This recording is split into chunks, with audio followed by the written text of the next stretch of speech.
ನಮಸ್ತೆ, welcome to the channel. ನಾನಿವತ್ತು ಮಂಗಳೂರಿನ ಫೇಮಸ್ ತಿಂಡಿಯಾದ ನೀರು ದೋಸೆಯನ್ನು ಹೇಗೆ ಸರಿಯಾದ ವಿಧಾನದಲ್ಲಿ ಮಾಡ್ಕೊಳ್ಳೋದು ಅಂತ ತೋರಿಸಿಕೊಡ್ತಾ ಇದ್ದೀನಿ. ಇದನ್ನು ಮಾಡ್ಕೊಳ್ಳೋದು ತುಂಬ ಸುಲಭ ಮತ್ತು ಕಡಿಮೆ ಸಮಯದಲ್ಲಿ ಇದನ್ನು ಬೇಗನೆ ಮಾಡ್ಕೊಳ್ಬೋದು. ತೆಳ್ಳಗೆ ಬೆಳ್ಳಗೆ ಹತ್ತಿ ಥರ ಬರುತ್ತೆ ಇದು ಯಾವುದೇ ಥರದ ಗ್ರೇವಿ ಆಗಿರಲಿ, ಪಲ್ಯ ಆಗಿರಲಿ, ಅಥವಾ ವೆಜ್ ನಾನ್ ವೆಜ್ ಎರಡಕ್ಕೂ ಕೂಡ ಇದು ಒಳ್ಳೆ ಕಾಂಬಿನೇಷನ್ ಆಗುತ್ತೆ. ಅಥವಾ ಯಾವುದೂ ಇಲ್ಲದಿರುವಾಗ ಕಾಯಿ ಚಟ್ನಿ ಜೊತೆ ಇದು ಒಂದು ಒಳ್ಳೆ ಕಾಂಬಿನೇಷನ್ ಆಗುತ್ತೆ. ನೀವಿನ್ನೂ ನನ್ನ ಚಾನಲ್ಗೆ ಸಬ್ಸ್ಕ್ರೈಬ್ ಆಗದೇ ಇದ್ದರೆ ದಯವಿಟ್ಟು ಇವಾಗಲೇ ಸಬ್ಸ್ಕ್ರೈಬ್ ಆಗಿ ನಾನು ಹಾಕುವಂಥ ಎಲ್ಲ ಹೊಸ ರೆಸಿಪಿಗಳನ್ನು ನೀವು ನೋಡ್ಬೋದು. ಹಾಗಾದರೆ ಬನ್ನಿ ಈ ರೆಸಿಪಿಯನ್ನು ಹೇಗೆ ಮಾಡೋದು ಅಂತೇಳಿ ನೋಡೋಣ. ಮೊದಲಿಗೆ ಇಲ್ಲಿ ನಾನು 1 ಕಪ್ಪಷ್ಟು ಬೆಳ್ತಿಗೆ ಅಕ್ಕಿಯನ್ನು ತಗೊಂಡಿದ್ದೀನಿ. ನಾರ್ಮಲ್ ದೋಸೆ ಅಕ್ಕಿಯನ್ನು ಅಥವಾ ರೇಷನ್ ಅಕ್ಕಿಯಲ್ಲೂ ಕೂಡ ಇದನ್ನು ಮಾಡ್ಕೊಳ್ಬೋದು. ಇವಾಗ ಇದಕ್ಕೆ ನೀರು ಹಾಕ್ಕೊಂಡು ಇದನ್ನು ಚೆನ್ನಾಗಿ 2 ರಿಂದ 3 ಸಲ ವಾಶ್ ಮಾಡ್ಕೊಳ್ಬೇಕು. ಇದು ಚೆನ್ನಾಗಿ ವಾಶ್ ಆದ ನಂತರ ಅಕ್ಕಿ ಮುಳುಗುವಷ್ಟು ನೀರು ಹಾಕೋಬೇಕು. ಇದನ್ನು 3 ಗಂಟೆ ಕಾಲ ನೆನೆಯೋದಕ್ಕೆ ಬಿಡಬೇಕು. ನೋಡಿ, ಇವಾಗ ನಾನು 3 ಗಂಟೆ ನಂತರ ಇದನ್ನು ತೆಗಿತಾ ಇದ್ದೀನಿ. ಅಕ್ಕಿ ಚೆನ್ನಾಗಿ ನೆಂದಿದೆ. ಇವಾಗ ಇದನ್ನು ಮಿಕ್ಸಿ ಮಾಡ್ಕೊಳ್ಳೋಣ. ಇವಾಗ ಇದರ ನೀರು ಬಸ್ದು ಇದನ್ನು ಅಕ್ಕಿಯನ್ನು ನಾನು ಮಿಕ್ಸಿ ಜಾರಿಗೆ ಹಾಕೊಳ್ತಾ ಇದ್ದೀನಿ.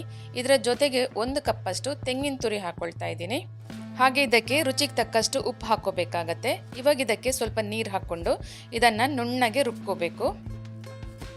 ಈ ಥರ ನೋಡಿ ನೈಸಾಗಿ ರುಬ್ಕೋಬೇಕಾಗತ್ತೆ. ಇವಾಗ ರುಬ್ಬಿದ್ದನ್ನು ಒಂದು ಬೌಲಿಗೆ ಹಾಕೊಳ್ತಾ ಇದ್ದೀನಿ. ಇವಾಗ ಇದರ ಕನ್ಸಿಸ್ಟೆನ್ಸಿಯನ್ನು ನೋಡಿಕೊಂಡು ಇದಕ್ಕೆ ನೀರು ಹಾಕೋಬೇಕಾಗತ್ತೆ. ನೀರು ದೋಸೆ ಹಿಟ್ಟಂದರೆ ಇದು ನೀರಾಗೇ ಇರಬೇಕು. ಈ ಥರ ನೋಡಿ, ಇದು ಫ್ಲೋಯಿಂಗ್ ಕನ್ಸಿಸ್ಟೆನ್ಸಿಯಲ್ಲಿ ಇರಬೇಕು. ನೀವು ಸೌಟನ್ನು ಈ ಥರ ಮುಳುಗಿಸಿದಾಗ ಸ್ವಲ್ಪ ಮೆತ್ಕೊಂಡಿರ್ಬೇಕಷ್ಟೇ. ಈ ಥರ ನೋಡಿ, 1 ಕಪ್ಪಷ್ಟು ಅಕ್ಕಿಗೆ ಸುಮಾರು 3 ಕಪ್ಪಷ್ಟು ನೀರು ಹಿಡಿಸುತ್ತೆ. ಇವಾಗ ನೋಡಿ, ನೀರು ದೋಸೆ ಹಿಟ್ಟು ರೆಡಿಯಾಗಿದೆ. ಇವಾಗ ಇದಕ್ಕೆ ಒಂದು ಚಟ್ನಿಯನ್ನು ರೆಡಿ ಮಾಡ್ಕೊಳ್ಳೋಣ. ಇವಾಗ ಒಂದು ಮಿಕ್ಸಿ ಜಾರಿಗೆ 3/4 ಕಪ್ಪಿನಷ್ಟು ಫ್ರೆಶ್ ಆಗಿ ತುರಿದಂತಹ ತೆಂಗಿನ ತುರಿ ಹಾಕ್ಕೊಳ್ತಾ ಇದ್ದೀನಿ. ಹಾಗೆ ಅದಕ್ಕೆ 1 ಸ್ಪೂನಿನಷ್ಟು ಹುರಿಗಡಲೆ ಹಾಕ್ಕೊಳ್ತಾ ಇದ್ದೀನಿ. ಇವಾಗ ಒಂದು 2 ಪೀಸಷ್ಟು ಈರುಳ್ಳಿ ಹಾಕ್ಕೊಂಡಿದ್ದೀನಿ. ಹಾಗೆ 2 ಹಸಿಮೆಣಸು, 1-2 ತುಂಡಷ್ಟು ಶುಂಠಿ, ಹಾಗೆ ಒಂದು ಸ್ವಲ್ಪ ಹುಳಿ ಹಾಕ್ಕೊಳ್ತಾ ಇದ್ದೀನಿ. ಹುಳಿ ಸ್ವಲ್ಪ ಸಾಕು. ಇವಾಗ ಇದಕ್ಕೆ ಸ್ವಲ್ಪ ನೀರು ಹಾಕ್ಕೊಳ್ತಾ ಇದ್ದೀನಿ. ಹಾಗೆ ರುಚಿಗೆ ತಕ್ಕಷ್ಟು ಉಪ್ಪು ಹಾಕ್ಕೊಂಡು ಇದನ್ನು ನುಣ್ಣಗೆ ರುಬ್ಕೋಬೇಕು. ಇವಾಗ ನೋಡಿ, ಕಾಯಿ ಚಟ್ನಿ ರುಬ್ಬಿದಾಗಿದೆ. ಇದನ್ನು ಒಂದು ಬೌಲಿಗೆ ಹಾಕ್ಕೊಳ್ತಾ ಇದ್ದೀನಿ. ಈ ಚಟ್ನಿ ಸ್ವಲ್ಪ ನೀರಾಗಿದ್ರೇ ಚೆನ್ನಾಗಿರೋದು. ಇದಕ್ಕೆ ನೋಡಿಕೊಂಡು ನೀರು ಹಾಕೋಬೇಕು. ಈ ಥರ ಇಷ್ಟು ತೆಳುವಾಗಿದ್ದರೆ ಸಾಕು. ಕೊನೆಯದಾಗಿ ಇದಕ್ಕೆ ಒಂದು ಒಗ್ಗರಣೆ ಕೊಟ್ಟರೆ ಚಟ್ನಿ ರೆಡಿ ಆಯಿತು.